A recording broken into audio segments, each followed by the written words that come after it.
لیوه تر ټولو قوي، هوښیار او وفاداره حیواناتو څخه دی. دا حیوان نه یوازې د خپل ښکار مهارتونو لپاره مشهور دی، بلکې د ټولنیز ژوند د ډلې سره وفاداري او د ځانګړو اړیکو له امله د خلکو توجه جلبوي.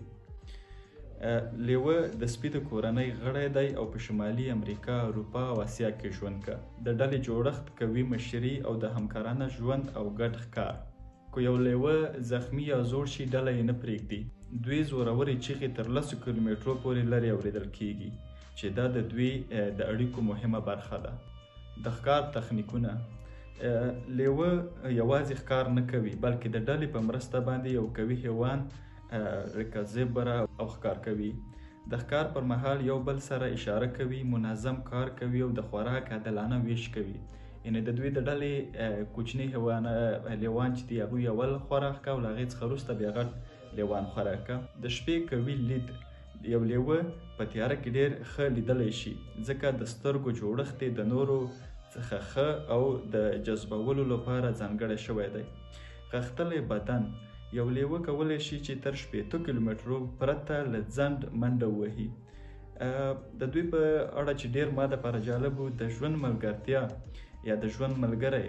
د ډېر لیوه یوازې یو ملګري سره ژوند غوره کوي، او که چېرته د دوی ژوند ملګری مړ شي، ډېر وخت یوازې پاتې کیږي او بدیل یې نه مومي. په اسلام، یوناني، اسطوري او نورو کلتورونو کې د لیوه رول د ډېرو تمدنو لیوه الهي ځواک یا ساتونکی حیوان په توګه منلی دی. آیا لیوه انسان ښکار کوي؟ نه، لیوه انسان نه ښکار کوي، خو که چېرته زیات وږی شي او یا هم ځان ته خطر احساس کړه، په داسې وخت کې په انسان هم حمله کولی شي. آیا کولی شو چې لیوه وروزو؟ ځینې خلک د لیوه د روزلو کوشش کوي، چې دا ډېر سخت کار دی، ځکه لیوه خپلواکي خوښوي. او راځو نور د لیوه په اړه ډېر جالب معلومات چې ممکن تاسو هم حیرانه کړه. لیوه یوازې نه اوسي. که یو لیوه له ډلې جلا شي، نو ژوند ورته سختېږي، ځکه ښکار یې ستونزمن کېږي. د چیغو راز. لیوه د شپې لخوا چیغې وهي، نه یوازې د اړیکو لپاره، بلکې د خپلې سیمې د نښه کولو لپاره هم. لیوه څنګه ښکار کوي؟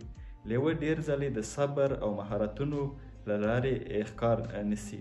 تر 20 دقیقو او یا هم زیات یو حیوان تعقیبوي او وروسته بیا پرې حمله کوي. د لیوه غاښونه دومره قوي غاښونه دي چې کولی شي تر 400 کیلوګرامه فشار سره هډوکي مات کړي.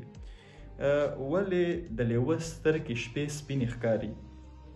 د شپې دوی سترګې د ځانګړي انعکاس تابع له امله روښانه برېښي. دوی د ډلې مشر څنګه ټاکي؟ د مشرتوب د جنګ له لارې کوي. د ډلې مشر زوړ یا کمزوری شي، نو ځوان لیوهګان ورسره جنګ کوي. که چېرته یې زوړ لیوه وبایلي، نو له ډلې یا د مشرتوب څخه لرې کیږي. لیوه او سپی څه اړیکې سره لري؟ لیوه د سپیو نږدې خپلوان دی او کولی شي چې له ځینو سپیو ډلو سره اولاد ولري، چې ورته بیا ولفا ډاګ ویل کیږي. د دوی خوله د انسان په پرتله 10 برابره قوي ده او کولی شي د ښکار هډوکي داسې میده کړه چې بل کوم حیوان هغه نشي خوړلی. ولې لیوه زر نه زړیږي؟ لیوه د پوستکي لاندې غوړ لري چې د سړې هوا او د باران نه یې ساتي. نو دا زموږ د حیواناتو په اړه لومړی ویډیو وه. که دغه ویډیو مو خوښ شوي، زموږ د ملاتړ دپاره حتما ویډیو لایک کړئ او حتما په کمنټ کې راته ووایئ چې ستاسو لپاره جالب څه و.